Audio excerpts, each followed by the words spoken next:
নিজৰ ইচ্ছাকৃত তেখেতে যাক যাক দিছে তেখেতে নিজৰ ইচ্ছাকৃত দিছে। আমাৰ লাংহিনবাসী ৰাইজে কোনেও গম নাপায় যে অমুকক চেয়াৰমেন দিব, অমুকক মেম্বাৰ দিব, অমুকক ভাইচ চেয়াৰমেন দিব বুলি আমাৰ লাংহিনবাসী ৰাইজে কোনেও গম নাপায়। আৰু তেনেধৰণৰ ইএমএ লাংহিনবাসীক ৰাইজক লৈ পেলাই এটা মেল মিটিঙৰ যোগেদি এইটো আজি কিবা কৰা নহয়, এইটো মেম্বাৰবিলাক গঠন কৰা নহয়। তেখেতে ইচ্ছাকৃতভাৱে তেখেতে আজি নিজৰ ইচ্ছামতে আজি তেখেতে এইখিনি কিবাটো মেম্বাৰ গঠন কৰাটো বা মেম্বাৰ চিলেক্ট কৰাটো তেখেতে অকলে কৰিছে। সেইকাৰণে আমি ৰাইজে নিন্দা কৰিছো। তেখেতে অকলে কেনেকৈ এইখিনি কামটো কৰিব পাৰে? য'ত ৰাইজ আছে ৰাইজৰ মতামত লৈ এইখিনি কামটো কৰিব লাগিছিলে।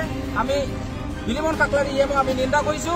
তেখেতে গভমেণ্ট হৈ বুলি নিজৰ অকলে হিটলাৰ খাপৰ নিচিনা তেখেতে কৰিলে নহ'ব। আমাৰ ৰাইজে আছে, ৰাইজে ৰজা কৰে যেতিয়া ৰাইজৰ কথা শুনাটো তেখেতে উচিত। সেইকাৰণে আমি লাংহিনবাসী ৰাইজে এতিয়াও অনুৰোধ কৰিছো যে যিখিনি এতিয়া মেম্বাৰ আছে সেই মেম্বাৰসকলক বহাই পেলাই যাতে নতুন মেম্বাৰ এটা আমি পুৰণাৰ মেম্বাৰটোকে আমি বিচাৰিছো। নতুন মেম্বাৰ মানে আমি পুৰণা মেম্বাৰটোকে তেখেতসকলক আমি ৰখাটো আমি সকলো ৰাইজে বিচাৰিছো। চেয়াৰমেন গঠন কৰিছে আমাৰ বিলি মোহন ডাঙৰীয়া দেৱে।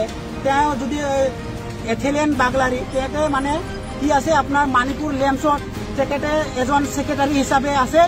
আৰু এথিলেন বাগলাৰী যিটো চেয়াৰমেন আপুনি তেখেতে বনাইছে সেইটো অলৰেডি মানে মণিপুৰ লেমছৰ ছেক্ৰেটাৰী হয় তেখেতে, আৰু বিডিচিৰো ছেক্ৰেটাৰী হয়। সেই আৰু এতিয়া হ'বলৈ গৈ আছে টাউন মিউনিচিপেলৰ চেয়াৰমেন।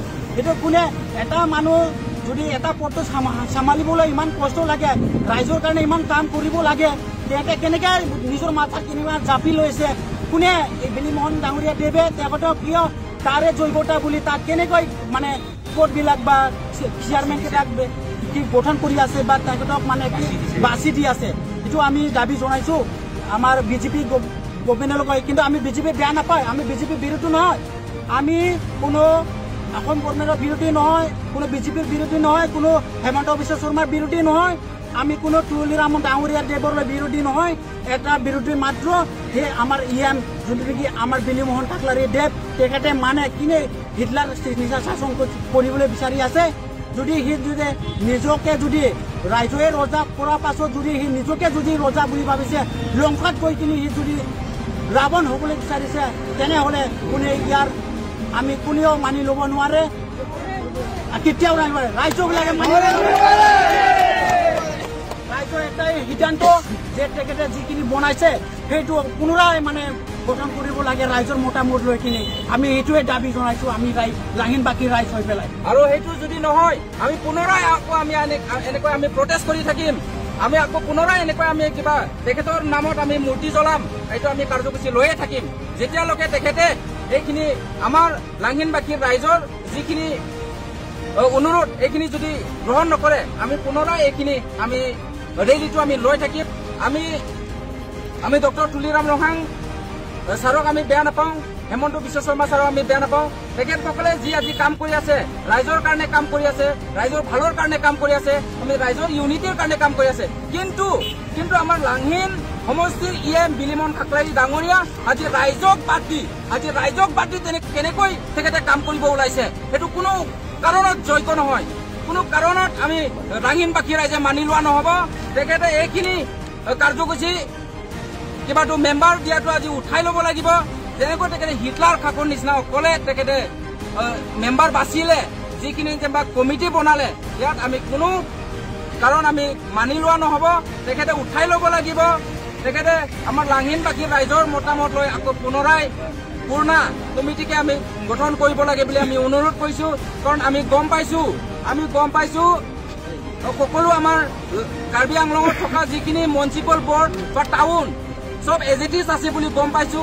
কাৰণ কিয় লাংহিনৰ খালি টাউন কমিটি চেঞ্জ হ'ব লাগে? ইয়াৰ ওপৰত কি আছে? আমাৰ ইএমএ কি ভাবিছে?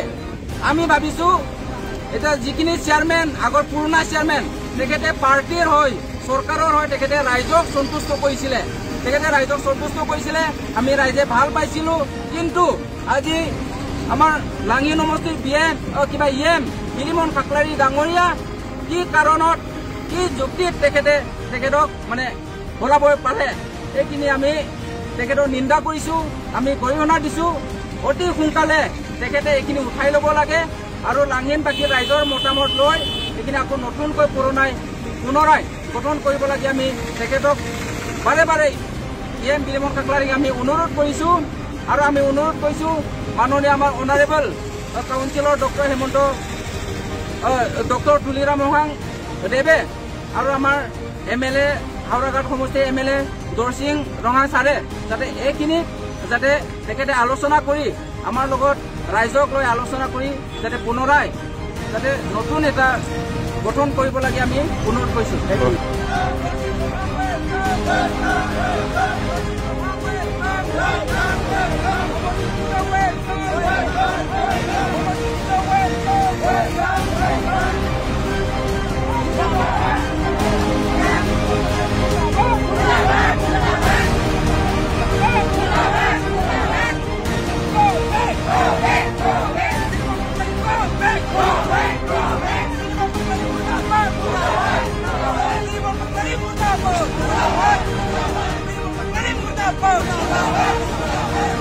Go!